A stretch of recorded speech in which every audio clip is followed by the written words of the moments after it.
Bonjour à tous. Effectivement, la présentation va être un peu différente de ce qui a été vu. Là, on va être sur des choses beaucoup plus générales, peut-être beaucoup plus positionnées sur la stratégie. Et en tout cas, quelles sont les attentes des DSI des grandes entreprises européennes en matière de cloud computing. Et on verra évidemment quel est le positionnement de l'open source et des open clouds, des initiatives au sein du cloud. Alors le titre est un petit peu provocateur, mais c'est fait pour et c'est important qu'il le soit. Comment éviter l'échec du cloud computing en Europe? Je reviendrai sur le titre en introduction. Donc EuroCIAO est une association internationale, donc européenne, qui a vocation donc à intégrer des DSI des grandes entreprises européennes, et en particulier est le relais d'entités dites nationales, national bodies, donc ce qui lui permet d'avoir une représentativité importante, puisque donc on a 8 associations nationales, mais on représente aussi les autres pays européens, 40 membres directs, et avec la consolidation de ces entités nationales, au total, donc nous avons 450 grandes entreprises membres qui couvrent 12 pays, et le poids qu'on espère être suffisant pour faire changer les choses dans la bonne direction, c'est le budget IT annuel que cela représente, qui est donc de 130 milliards d'euros.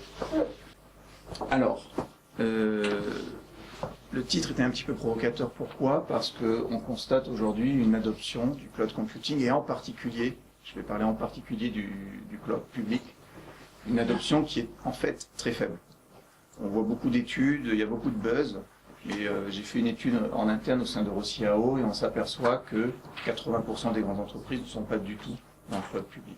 Seuls 20% le sont, et celles qui le sont entre 0 et 5% de leur IT. Donc cela reste très faible. Donc on se dit aujourd'hui c'est un échec.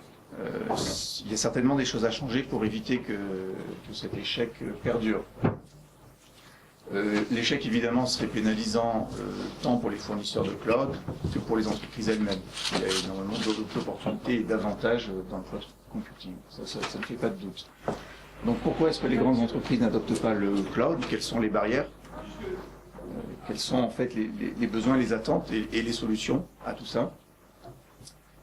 Quelles sont les valeurs et les vertus que peut apporter l'open source et les open clouds? Est-ce que la Commission européenne doit intervenir et doit cadrer un certain nombre de choses, et lesquelles? Et sinon, est-ce que les fournisseurs de cloud, qu'ils soient open source ou pas, est-ce qu'ils vont répondre spontanément aux attentes des utilisateurs? On peut imaginer qu'à long terme, ils le feront par le truchement de la compétition du marché, mais ça prendrait des années.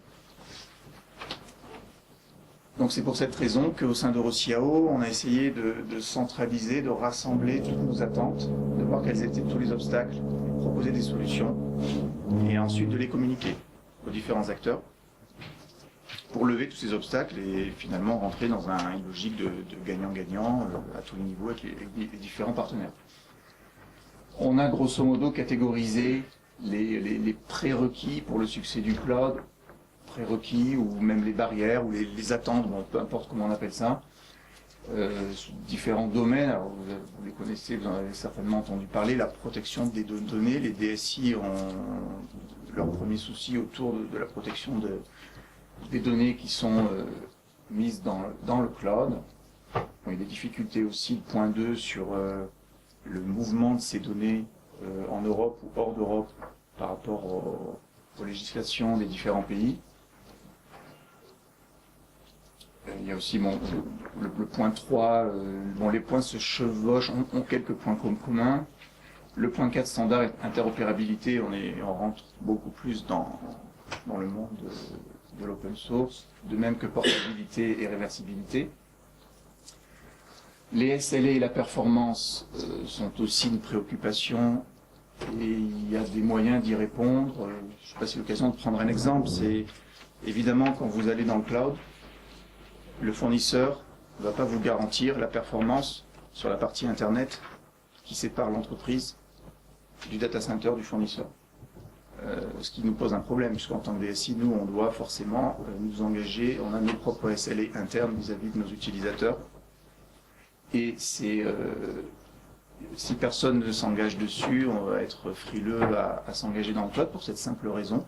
Alors, il y a des initiatives qui se mettent en place, il suffirait, entre guillemets, d'avoir des lignes louées privées entre les sociétés et les data centers des grands fournisseurs de cloud. On ne passe plus par Internet, ce qui résout ce problème. Bon, c'est un exemple parmi tant d'autres. Il y a grosso modo derrière ces points une cinquantaine de points un peu plus détaillés et des solutions qui sont proposées. On s'aperçoit, bon, ça fait plus d'un an qu'on travaille là-dessus, on s'aperçoit que les premières tendances, les premières idées de solutions qu'on a fournies aux fournisseurs, certains s'en sont saisis justement pour se différencier, donc les choses avancent dans le bon sens. Bon, il y a quelques obstacles sur le licensing, le pricing et le rating. Si on a un petit peu de temps à la fin de la présentation, on pourra détailler un petit peu si nécessaire. Et bon, pour résumer, il y a 3 grandes catégories de problématiques à adresser. La performance, on vient d'en parler, la continuité de service, la confidentialité des données, et éviter leur perte. Et quand même un point majeur, on en a déjà parlé dans les présentations tout à l'heure, c'est le vendor lock-in. Donc on a identifié certaines voies aujourd'hui qui répondent plus ou moins, plutôt moins que plus à ces problématiques, mais elles sont encore insuffisantes. Le cloud privé. Le cloud privé est beaucoup plus engageant pour les DSI parce qu'on garde le contrôle, on garde les données chez soi, on garde la réversibilité, on garde le SLA. Donc et je pense que, et c'est certainement ce qui se fait, c'est aujourd'hui on constate que beaucoup d'entreprises démarrent par le cloud privé. C'est une excellente initiation au cloud de manière générale, en attendant que le cloud public devienne plus mature. Et cloud privé, ici, vous entendez un cloud dont l'infrastructure est gérée par la DSI. Tout à fait. Donc pas du hardware externalisé.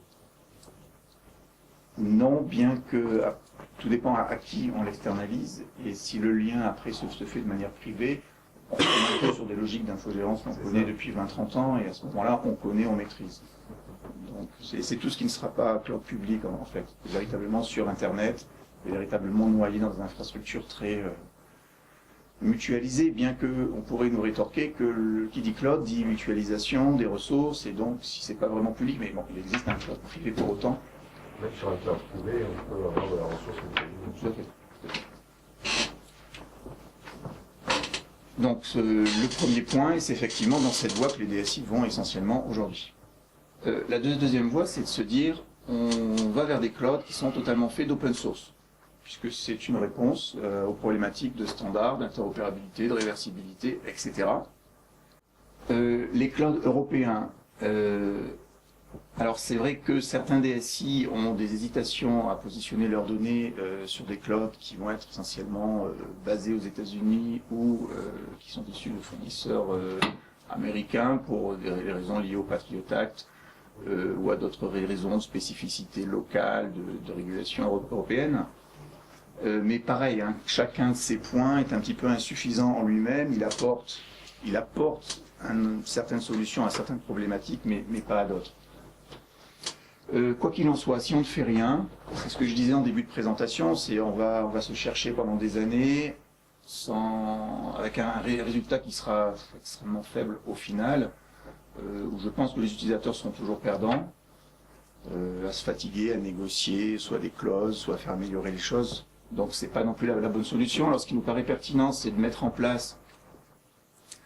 Alors là, si on a commencé à avoir une bonne visibilité sur ce que l'on souhaite, sur nos attentes, on a fait aussi l'effort de proposer des solutions, mais on n'est pas en mesure de proposer des solutions à toutes nos attentes. Donc parfois ça reste dans le domaine un peu on lance un peu des choses et on espère que quelqu'un les saisira au vol. Fort heureusement, c'est pas toujours le cas. Que l'on lance des choses. Hein. La saisie au vol a commencé. Donc ça peut s'appeler des frameworks, ça peut être des standards, des labels, des codes de conduite, des recommandations, des directives. Là on parle de la Commission européenne. Et ce sera un petit peu plus clair sur la diapositive suivante. Donc l'important évidemment c'est que le cloud réponde aux attentes des utilisateurs, puisqu'on constate aujourd'hui une approche qui est très top-down des fournisseurs. On a fait quelque chose qui a été conçu souvent aux États-Unis et puis on a poussé. On attend de voir.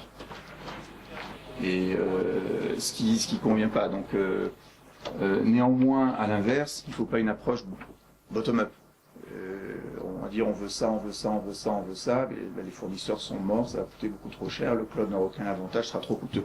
Évidemment, il faut trouver le bon compromis. Donc très concrètement,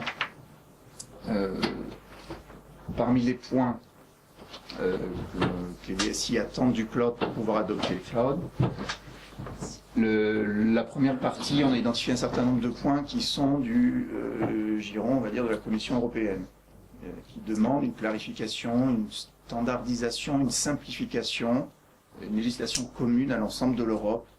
Parce qu'il n'y a rien de pire que d'avoir des législations différentes, ou même des traductions de directives européennes, des traductions qui vont être différentes selon les pays, et qui fait que quand un fournisseur de cloud va vouloir mettre des data centers dans différents pays, dans la mesure où ce sont les entreprises et les DSI qui sont responsables des données, même si elles sont positionnées par les fournisseurs dans d'autres pays, et si les lois sont différentes, aujourd'hui on a le sentiment que dès qu'on met des données dans le cloud public, on va être en violation d'une législation quelque part. Donc on se garde bien de mettre nos données dans le cloud et c'est dommage. Donc un ensemble de points liés à la Commission européenne qui va se traduire typiquement par une directive ou des regulations. La Commission européenne est en train de revoir sa directive sur la protection des données. Elle a édité au mois de janvier une nouvelle version et qui inclut plusieurs de nos recommandations et bon, qui est encore à réfléchir, à travailler.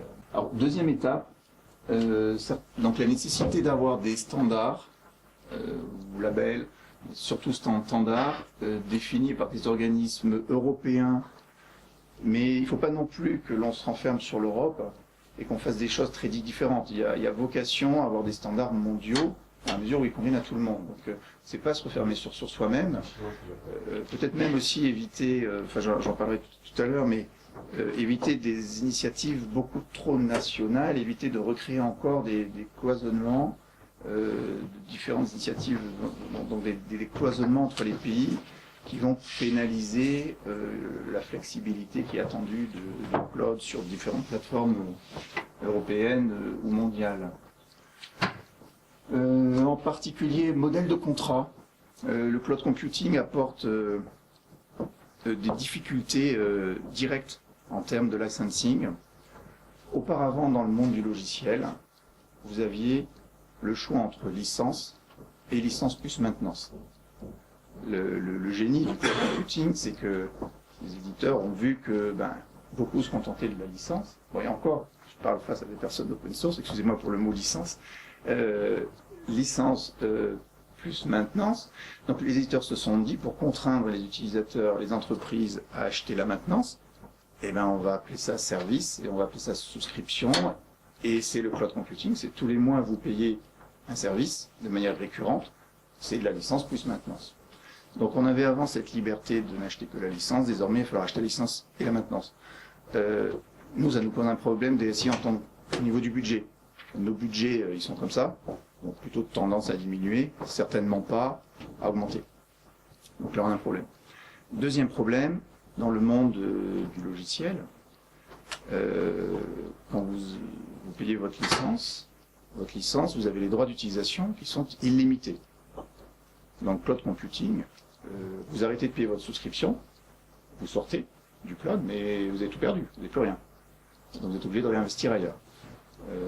Donc ces éléments-là et bien d'autres éléments nécessitent des contrats et un modèle de contrat à la base idéalement porté, alors je ne sais pas encore de quelle manière, mais idéalement porté ou supporté par la Commission européenne, de manière à aider en particulier les petites et moyennes entreprises qui ont moins d'armée de juristes, qui pourraient négocier moins de poids pour négocier les contrats du cloud avec les fournisseurs, pour leur proposer un template, une bonne base, une base minimum, on va dire, d'un contrat équilibré entre utilisateurs et fournisseurs.